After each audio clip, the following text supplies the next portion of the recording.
Eddie, Hello, thanks Daniel. for being here. Good to see you, sir. Okay, so Eddie gives me his book. And I do, like everybody does, don't judge me. I took it and I threw it on my bedside table along with 4 other books that I'm going to read. And so, well, a couple weeks later, Bonnie and I went camping. And I thought, man, I need a good book to read. So I grabbed Eddie's book and I threw it in my backpack. And we're sitting around the fire. And she's got her book. I can't put it down. And then the next day we get up and I start reading it again and I finish it. And there's one part of the book I almost fell off my little camping chair because amazing story. I mean, it entails everything we've been talking about.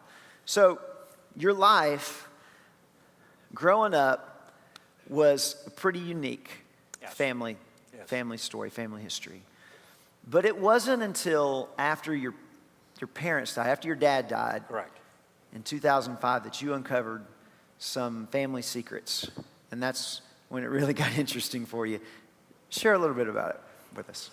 Like many of y'all, we all have our own stories, our own respective backgrounds, how we grew up, what we witnessed, what we went through. My story is my story. And what I decided to do a couple of years ago, after I got done with what I'll call the none ya factor. It's none ya business. Why would I want to write about my story to anybody else? Well, I grew up, candidly, as a mixed race boy. My brother and I, our parents were mixed race. My dad was black, my mother was white. My dad was in the Army. He served in both World War II and Korea. And at the time, in the early 60s, he was stationed in Germany. And he married my mother. I'm going to share with you just a couple of quick passages. And if this offends anybody, I just up front tell you I apologize. One is this piece of paper that I did not know until I was cleaning out my childhood home after my dad passed away. My mother had passed away a few years before him. It says, "1, I, Lieutenant Frank Drake, commanding officer of Specialist 4 Foster Williams, do hereby grant my permission for him to marry Lily Waldman, a German national, at the American Embassy located in Basel, Switzerland." The Army had to give my dad permission. That was just the policy back then for him to marry. And several of you that served in the military probably know about that similar policy in your branch of service. What was unique about the situation that I did not know until I'm 45, 46 years old, a few years ago. Your friends laughing. Yeah, I know. Great friends. Thank you, friends. That my parents had to get married in Basel, Switzerland.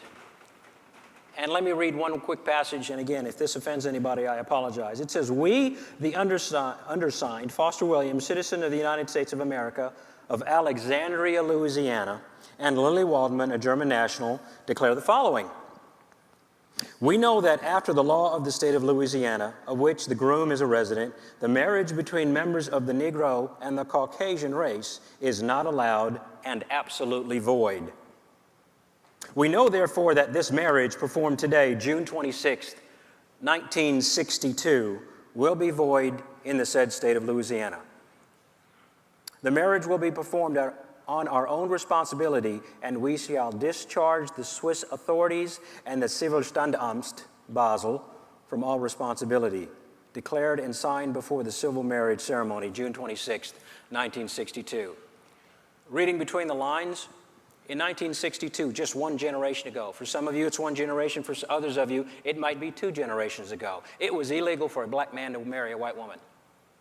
And they had to abide by the laws of the United States. 1, get permission from the Army since my dad was a soldier. And 2, not do something illegal. So they had to get married in Basel, Switzerland, which was a neutral country. I just found out about that, again, a few years ago. I did not know that document existed till I was cleaning out my childhood home. In fact, candidly, I had a weekend to do that. I had a pile of stuff I was giving away, a pile of stuff I was throwing away, and then 6 boxes of paperwork and stuff that was sentimental that I wanted to keep, and I shipped home. This was back in California, and I lived here in Georgia. And I was going to eventually sort through that over a period of time. Well, the morning that I buried my dad,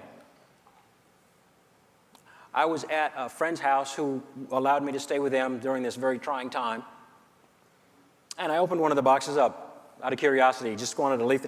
And I'm looking at this document that I did not know till I'm 45, 46 years, a grown man, that my parents had to get married in secret, essentially, in Basel, Switzerland.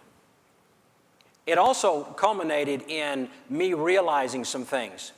Some of us may realize, either if you're here or at one of the other venues or listening or watching, after a while, some things make sense over a period of time. And for me, I finally now understood why, as we're driving around town, we didn't go to certain parts of town. And my dad was in the Army, so we traveled to a number of different places as I was growing up. Or as we were driving cross country from one military base to another, why we had to hide behind the seats or underneath the windows so nobody would see us. The realization of some things as I was a kid, either I was too young or too naive or couldn't understand or couldn't comprehend, but now I'm a grown man, I'm finding out what I'll call family secrets. Anybody know about family secrets? Mm-hmm. We all got family secrets, and sometimes they come out maybe after somebody passes away, or if you open the right box or open the wrong drawer or talk to somebody at a barbecue, but we all have family secrets. So I had to come to grips with a lot of my own. So looking back, growing up in the civil rights movement era, the tension there, what does that say about your parents? As we're talking about family, we're talking about parenting and different things. What does that say? What did you learn about your parents' parenting style and about their character through that tension? Absolutely. If you can imagine my parents who were in love, wanted to raise a family, even though they knew at the time it was not the recommended thing to do, and the constitution, the stalwartness, what was inside of them, that they're not going to let what society says was wrong legally stop them from doing what they wanted to do. And again, as I was growing up, as we would go out to restaurants and we could see people pointing at us, we could hear their just above whispers, where we could hear the nasty words and the names, or the things that they would call my mother. And anybody in the room that's probably in at least 30 or 40 or 50 years old probably know what some of those names were as she was walking around with my father.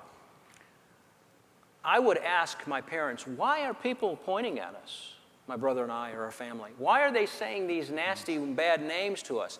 And my parents were such strong people that they would say, don't worry about it, Daddy.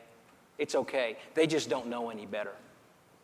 And anybody in the room might have a grandmother or an aunt or an uncle or somebody in their family who was very similarly raised. They chose not to react. And if you can imagine, in the 1960s and even into the 70s, they chose the best reaction was no reaction, because any kind of reaction is just not going to be a good thing anyway. I remember very distinctly, I was about 8 or 9 years old. We were in a grocery store. I was pushing the cart for my mother, and she was putting stuff in the cart. And we heard some of those whispers and saw some of those points as folks were mocking us or saying something about me or my mother. And she just looked towards them. It was one of those situations where it was just the last straw. She had just had enough for that day. And she looked towards the folks who were pointing and whispering, and she goes, take a picture. It will last longer. Mm-hmm. She took the buggy, kept going, and motioned me to follow her behind. Didn't miss a stinking beat. She was shopping. That's my mother. And my intent was to acknowledge as both a testimony to them as well as a cathartic validation to me. Because again, as I'm growing up finding all this information that I didn't know were family secrets, I wanted to document that there are specific people in my life that God put in my life, and I wanted to share that both for my kids so that they don't have the same family secrets to discover somewhere down the road, and their kids and their kids and their kids, but also to kind of get all this stuff that I was living through out in words, to acknowledge, especially my parents and other people in my life, that God put in my life for a reason. Man, how much that probably built in you character as a child to see your parents' wisdom and restraint, instead of them reacting to people's comments, them using wisdom and restraint, probably what it did for you as a kid. So now you're going through high school, you're looking at going to college. Right. And you looked at UC Berkeley, and then you looked at a lesser-known little small college called West Point. That's right. Two ends of the spectrum, y'all. UC Berkeley and West Point. I applied to both, got accepted to both, and for a number of specific reasons, some of it was financial, some of it was just the lore and the awe and the majesty and all the stories you hear about all the generals that had graduated from West Point and what they did for our country, and I chose to go to West Point. Now, we're talking about a mixed-race kid who was told several times I wasn't going to amount to anything because I was blank, blank, blank, blank. You can fill in the blanks. Who had applied to West Point, 14,000 applications, 1,400 accepted for the freshman class, and I was one. I got a congressional appointment out in California from my congressman out there. And I quickly found out that little Eddie, who had done pretty good, got pretty decent grades, pretty decent SAT score, involved in enough community activities and in my small church where I lived in a little town called Richmond, California. I wasn't as smart as I thought I was when I'm competing against the cream of the crop from all over the country and some foreign cadets who came in from all over the world. It was an interesting place, and you had to survive. You had to survive not on your own merits, but working together as classmates and as teammates, because that's what the Army wants. Very confident, very knowledgeable cadets going through their 4 years, and soon to be Army officers in charge of soldiers, training, their morale, their welfare, and to make smart decisions down the road if you're put in a situation where you're in combat. So when we say true friends really help carry the load. Absolutely. Obviously. Now, so you moved from West Point. Something happened your junior year of West Point in the book that you went through. Tell us about Yeah, that. anybody know somebody who is a classmate or a friend that's really, really smart? Anybody know somebody like that? I had a junior, my junior year, my roommate at the time, brilliant guy. He was one of those people that as the words left the instructor's mouth, he got it. I'm one of those people, I had to go back to my dorm room, reread the chapter about 4 times before I understood just the concept of what we were trying to do in that particular assignment. He built a computer. And this is the early 80s when computers were just getting really popular, just starting out. Between our dorm room and the electrical engineering lab, he built a computer. Now, here's the other side of that. He had the common sense of a gnat. Anybody know somebody like that? Brilliant. Now, I helped him with life. He helped me get through electrical engineering. Pretty good combination. While I was at West Point, there were a number of things that you could do in a leadership position. So I was able to, and you may have seen it in some of the images that were on the screen, I was on the brigade staff. Within the 4,000, 4,200 cadet class, or the entire freshman through senior class, there's a select number of cadets who are on brigade staff. We essentially help run the place and most of the activities. And I had elevated myself because of what I had done, both academically and in leadership positions, and what other people within the West Point community who evaluate each cadet and their potential. A few folks had seen, Eddie's a pretty good cadet. And I was appointed on the brigade staff along with 15 other classmates to help run the place, which was quite an accomplishment, again, for somebody who was told when he was young, he's not going to amount to anything. So you go through the Army Ranger program. Correct. I'm a former U.S. Army Airborne Ranger and Green Beret. Yeah.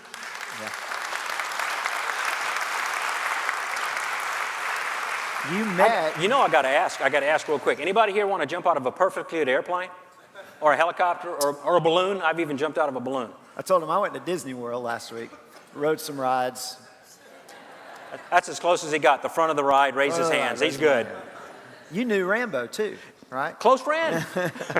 So you graduate. Ronald Reagan was your commencement speaker, and you graduate, and then you go and you become a Green Beret.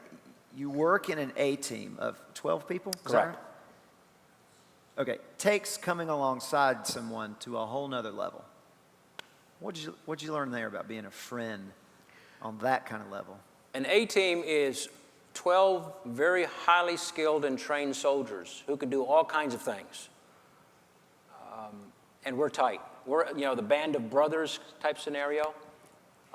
This is you saw some of the images of some of my time on an A-team. We're tight, and several of us still stay in touch now, and this is 30 years after we were together. If I needed something, or I'm in trouble, or I needed assistance, right now I could pick up the phone, and they'd be on the way. Because the friendship and the brotherhood is what's critical. I've even got an Army buddy who calls up now, and he's deployed in Afghanistan, and he'll check up on me, on our family. He'll check up on my son, my daughter. In fact, my wife and my daughter just this last couple days drove to Fayetteville, North Carolina, because his and his wife's oldest daughter had a baby shower, and they were on the road. We're going to help celebrate your oldest daughter's baby. That's what you do. That's good. When you gave me the book, I got halfway through and I looked at Bonnie. I said, this is a great book, but I don't know why he gave it to me. It really doesn't apply. Green Beret, no. And so, well, then I get to this next part, and you met your wife. Yes. You got injured jumping out of a plane, so you wrestled with my military career probably needs to come to an end. You felt like you were maybe a liability to your team. And so take us into the next phase. Sure. What did you and your wife face? I met my wife, Maria Elena Correa Gallardo Williams. Got to have that Williams in there. 3 years to learn how to spell it. Exactly. She's Puerto Rican. That tells you a whole bunch right there. And she and I met. We fell in love. She actually visited me often as I was, my left ankle broke badly in a night jump while I was Green Beret. And the doctors at the time said either, hey, we're going to fuse this thing because it's so badly broken, or maybe we can mend it. Long story short, I knew that my time as a Green Beret, because of a badly broken ankle, I couldn't do everything I once could do. We made a very difficult decision to leave the military. And she and I wanted to expand our family, and we realized after a couple of years that, candidly, we could not have children the traditional way. And we saw a lot of doctors. At the time, we lived in New Jersey, which was the first job I had after I got out, and then they relocated us here to Atlanta. We've been here since '89. So we saw a lot of doctors, a lot of specialists. I talked to a whole bunch of people. And if I needed reinforcement that God was directing my life, this was it. Maria worked at a local hospital, Kennestone, right down the street. And she worked initially in the operating room, OR. And after a couple of years there, she wanted a change of pace and move to a different position. And the position that she was offered was to work in labor and delivery. Now, this is a lady who could not have children the natural, traditional way, going to help ladies do exactly that. One particular day, there was a lady who lived north of us, a couple towns up. She was coming back from a trip to Montgomery, Alabama to visit her mother. She was 9 months pregnant. She went into labor on the way back, made it to Kennestone. That particular day, Maria was working in labor and delivery, was helping that lady, along with a midwife and a nurse and some doctors, deliver her baby. And as she was helping to deliver the baby and then clean him up and do the imprints on the medical forms of the feet and all that, she saw the midwife and the nurse chatting, whispering kind of to each other, and she was like, "What's up?" She goes, "Well, the mom just told us she wants to give the baby up for adoption." She raised her hand and says, "I'll take him." Now, there's much more into that than, walking. But no human could have put a scenario in where my wife was in the exact spot where we now have our baby boy, Matthew Evan Williams.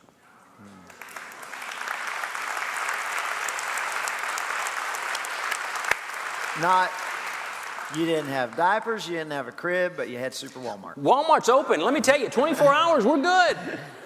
So, 60 months later, you get another call from your wife. That's exactly right.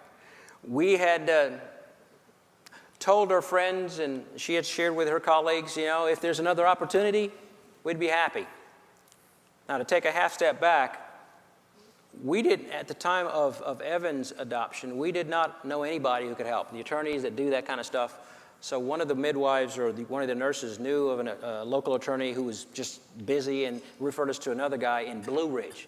I had a 10-minute conversation with him at the time. He dropped whatever he was doing, screamed down the highway, got to us. We went through some paperwork. There's a 10-day waiting period where we would then have the same legal status as the birth parents.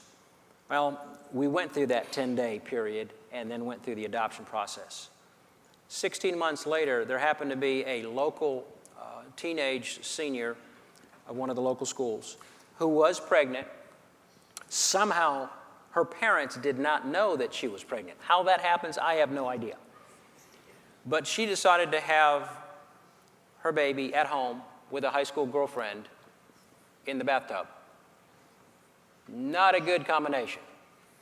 Obviously, there were some situations there where they had to call the emergency 911, and they got to the hospital, and some of my wife's colleagues knew about it, and this young lady was going to give the baby up for adoption. Got a hold of my wife.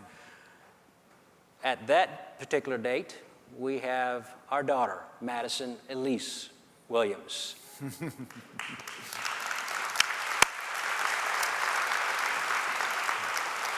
I told him earlier, I said, those kids grew up pretty. And after that, every time the phone rang, you didn't know. Another one. Kids. Okay, we'll do it. We'll be good. Number 3, 4, 5. And my wife's calling me, probably another kid. The irony in this, you grew up, civil rights movement, tension in the country, mixed race family. Now you have your family of your own. Yes. How many continents does your household represent? My goodness. Okay, I represent, because I'm German, ich kann etwas Deutsch sprechen. Ich bin Deutsche aus Nürnberg. Come on, don't I look Aryan? Blonde hair, blue-eyed? Look at me, come on. So I represent Europe, and obviously from my father's side, Africa. Our son, Evan, is African-American. Maria is Puerto Rican, so you could be Central America, South America, the Caribbean. We got that covered. And then Madison's birth grandmother is Korean. So we've got Asia, and Madison's Caucasian, so we got North America taken care of. We got 5 continents in my house. Talk about diversity. We're good.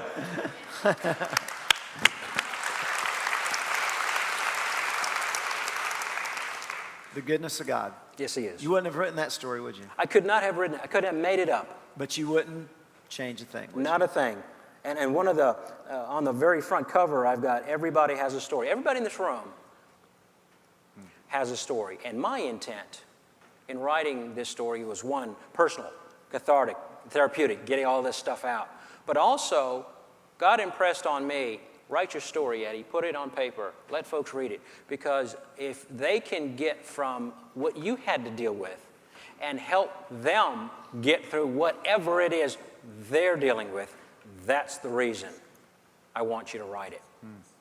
The last part about why I wrote this, and we touched on it at the very beginning with the video as well as the presentation of the flag from Chief, is something that I want to share as we close and really understand the significance of Memorial Day and Memorial Weekend. It's to remember those of our family or ourselves who have served or are serving, and those that have given the full measure of their service to this country. And this is what I heard as we were burying, my brother and I were burying my dad when he passed away. On behalf of the President of the United States and the United States Army, or the other branch of service of the loved one, and a grateful nation, please accept this flag as a symbol of appreciation for your loved one's honorable and faithful service. And there's one more big family secret, the one that almost knocked me out of my camping chair as I was reading it. We gonna share it? No, I'm not going to share it. No, not gonna share it. He's got to sell books, y'all. Come on. Everybody's got to eat. Amazing story. Thank you, sir. Amazing story. Will you guys give Eddie a hand? Thank him for coming. Thanks, buddy.